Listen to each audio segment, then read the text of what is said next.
É fato que a temporada passada do Casemiro não foi boa. Ele teve atuações ruins, virou reserva do Manchester United com o Ten Hag e isso tirou de convocações da seleção brasileira e também da Copa América de 2024. Mas parece que o jogo virou e o Casemiro tem tido excelentes atuações em 2025. Será que isso já é o suficiente para ele voltar à seleção brasileira? É isso que eu vou abordar no vídeo de hoje, trazendo números e comparações com jogadores que atuam na posição dele. Eu já estava na ideia de fazer um vídeo sobre o Casemiro, mas o que realmente me motivou foi o último jogo dele, lembrando que eu gravo esse vídeo no dia 3 de maio, e o Casemiro jogou uma barbaridade contra o Atlético de Bilbao, na vitória do Manchester United por 3-0, no jogo de ida da semifinal da Liga Europa. Eu falei, não tem como mais, eu preciso abordar esse tema no canal, eu comecei a estudar, pegar números, fazer um raciocínio mesmo se o Casemiro merecia voltar à seleção brasileira ou não. Fato é que no jogo contra o Atlético, o Casemiro teve uma atuação de gala, rendeu elogios, cara, de pessoas e mídias importantes. Eu cito aqui o exemplo do Rio Ferdinand, um dos maiores zagueiros da história do futebol inglês, do Manchester United, e que hoje é comentarista da TNT Sports. Ele comentou lá no Twitter: esse cara hoje, tweet de apreciação de Casemiro, publicou o Rio Ferdinand lá no X antigo Twitter. Já a TNT Sports também fez um post lá falando: ele é agora um dos caras mais importantes do Manchester United e está se destacando nos grandes momentos. Mas não é de hoje que o Casemiro vem jogando bem. Eu peguei alguns números que mostram bem como a temporada do Casemiro tem sido diferente da anterior e como ele tem conseguido se apresentar não só em alto nível em relação a jogo, técnica, marcação, mas também comprovando isso com os números. Eu vou falar dos números e depois eu falo de uma observação mais pessoal mesmo, mas acho que os números ajudam a gente a entender aquilo que eu vou falar depois. Olha, o Casemiro, ele é o terceiro brasileiro com mais desarmes em 2025, segundo o SofaScore. Ele é o primeiro jogador do Manchester United a conseguir 10 desarmes em um mesmo jogo nos últimos 10 anos. Isso aconteceu contra o Manchester City em 6 de abril. Ele é o terceiro jogador com mais de 10 desarmes sem ser driblado nas últimas 10 temporadas na Premier League, também contra o Manchester City. Ao todo, são 4 gols e 2 assistências para o Casemiro em 38 jogos. Lembrando que um desses gols foi justamente contra o Atlético de Bilbao, eu esqueci de citar isso. Ele tem 16 partidas em 2025, 11 como titular, sendo que o United jogou 25, ou seja, o Casemiro é poupado em um jogo ou outro.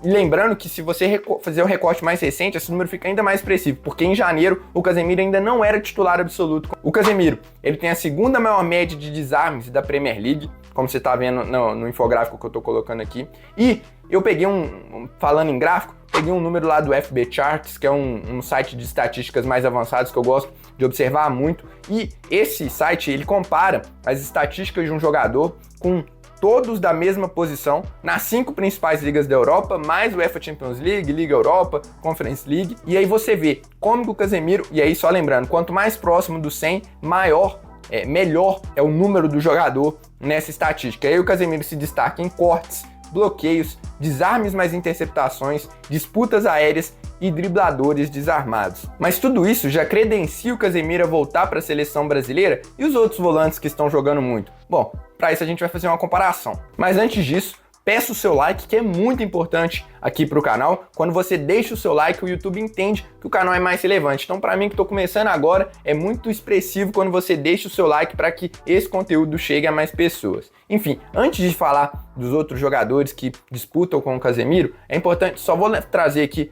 quando foi a última vez que o Casemiro jogou pela seleção. Foi em 17 de outubro de 2023, com o Uruguai. Ele foi titular com o Fernando Diniz. Desde então, ele foi convocado em um jogo só com o Dorival, só que ele não atuou porque ele se machucou antes de integrar o grupo. Foi aquela primeira convocação do Dorival, o Casemiro ainda tá, mas ele é cortado. Ele ficou de fora da Copa América. O Casemiro poupa comentários em relação ao histórico dele na seleção brasileira, né? 74 jogos, 7 gols, 3 assistências, disputou e foi titular, peça importante nas Copas de 18 e 22 e campeão da Copa América em 2019. Enfim, chegamos à comparação do Casemiro com outros jogadores e pra gente chegar na resposta se o Casemiro merece voltar ou não à seleção brasileira. Bom, com o Dorival, vou pegar aqui os nomes que foram chamados pelo técnico que hoje está no Corinthians.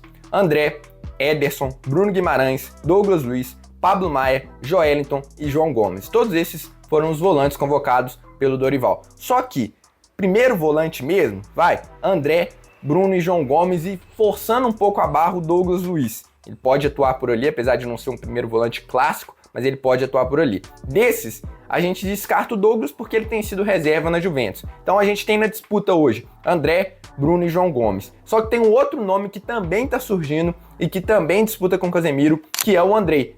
E aí totalmente o oposto, né? É um cara jovem, inexperiente, digamos assim, mas que tem feito uma temporada espetacular pelo Estrasburgo. O Andrei que foi revelado. Aí a gente começa a comparar. Primeiro, com o André.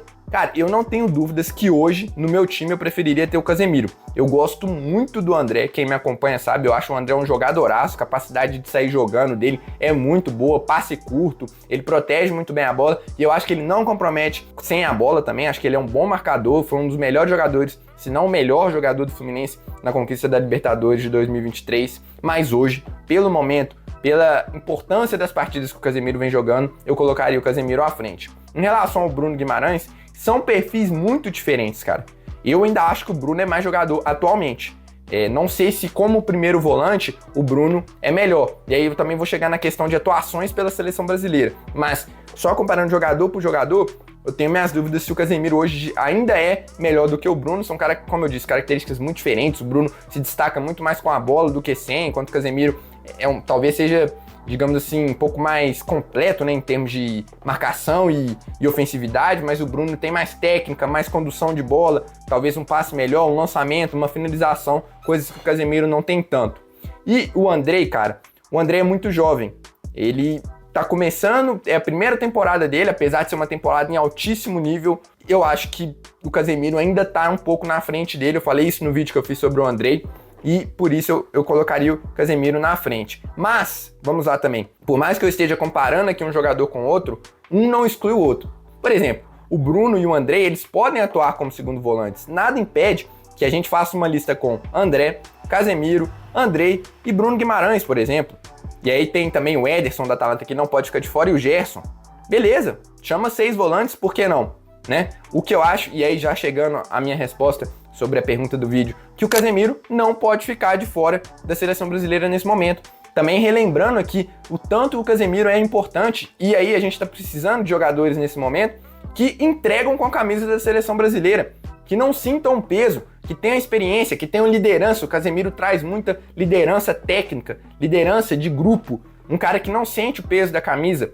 Eu acho que, por exemplo, isso acontece muito com o Bruno, você vê que ele joga com o Vini, são jogadores que parecem sentir muito as críticas, sabe? Cara, você ter o Casemiro do lado, aí a gente pode discutir se ele vai ser titular ou não, acho que vai depender muito do técnico. Inclusive, essa análise minha, se amanhã o Ancelotti, o Jorge Jesus, o Abel Ferreira, seja quem for, seja anunciado pela CBF, eu vou manter a minha opinião de que o Casemiro merece ser convocado. A gente tá aqui no dia 4 de maio, falta um mês aí pro próximo jogo da seleção brasileira, que é dia 5, se não me engano, contra o Equador. E, cara, a não ser que o Casemiro tenha uma queda muito grande ou algo do tipo, eu acho que o Casemiro não pode ficar de fora da próxima convocação da seleção brasileira. Lembrando, ele não foi injustiçado, ao meu ver. Casemiro, ele realmente não merecia estar sendo convocado pelo Dorival. Acho que as convocações do Dorival foram justas nesse sentido, porque o Casemiro vinha sendo reserva. Foi em 2025 que ele começou a atuar bem, mas na última convocação ele ainda, a gente ainda estava esperando um pouco mais de constância dele, assim como o Andrei também, e agora os dois já demonstram que tem capacidade sim de vestir a camisa da seleção brasileira. E o Casemiro, cara, além de tudo que eu falei, ele te entrega muito em marcação. E eu acho que falta pegada nesse meio de campo da seleção. Por mais que você tenha um André, que, como eu disse, é um bom marcador, eu acho que a gente pode dar uma encorpada nesse meio de campo. Você tem um volante pegador, assim, marcador como o Casemiro, que talvez seja... Cara, posso estar exagerando aqui, mas sei lá, no século, você me fala assim, me fala o volante, o melhor volante marcador que você viu no século. Cara, eu comecei a acompanhar futebol em 2010, mas eu sei quem jogou antes do Casemiro, e eu não lembro de um cara com tanta constância há tanto tempo como o Casemiro. E assim, é um cara elogiável, porque ele vi até o Fred Caldeira falando isso, né? O cara ficou no banco, não reclamou, trabalhou, fez uma baita primeira temporada com o United, depois foi pro banco, sofreu críticas muito pesadas lá na Inglaterra, né? Pelo peso que o jogador tem, mas ele conseguiu dar a volta por cima e hoje é um dos melhores jogadores do Manchester United. Ele fez partidaças contra, eu falei, Atlético de Bilbao, contra o City, contra o Lyon nas quartas de final da Europa League. Beleza, você pode falar, o City não tá muito bem, Lyon, Atlético de Bilbao, mas praticamente toda a partida o Casemiro vem jogando muito bem, um esquema diferente, né, do da seleção, com 5 zagueiros, 2 volantes, mas o Casemiro tem conseguido dar conta do recado tranquilamente e por isso eu não deixaria ele de fora da próxima convocação de jeito nenhum. Acho que a gente precisa voltar com ele e é um cara muito importante em termos de liderança técnica, de marcação e que entrega com a bola também. Acho que ele pode ser muito importante para o técnico, ainda mais nesse processo de reformulação todo que a gente está tendo. Mas claro que eu quero saber a sua opinião, deixa aí nos comentários. E se você curtiu esse vídeo, vou deixar outros 2 aqui para você assistir também. O primeiro é a análise sobre o Andrei, falei sobre ele aqui, mas você pode ver com mais profundidade quais são as qualidades e por que eu acho que o Andrei não merece ser convocado ainda nesse momento, apesar que quando eu falei isso, eu esqueci que a gente pode cortar jogadores de outras posições, né? Mas eu vejo o Andrei um pouco abaixo de outros volantes que eu falei. E do outro lado aqui, o vídeo sobre o Ederson, que também vem jogando muito nessa temporada e é um cara que tem que ser convocado pela seleção brasileira, sem dúvidas. E se você curtiu esse vídeo, não se esqueça de deixar o seu like e se inscrever para receber mais conteúdo sobre a seleção brasileira, como informações, histórias, análises como essa aqui, entre outros temas. Eu fico por aqui, um abraço e até a próxima.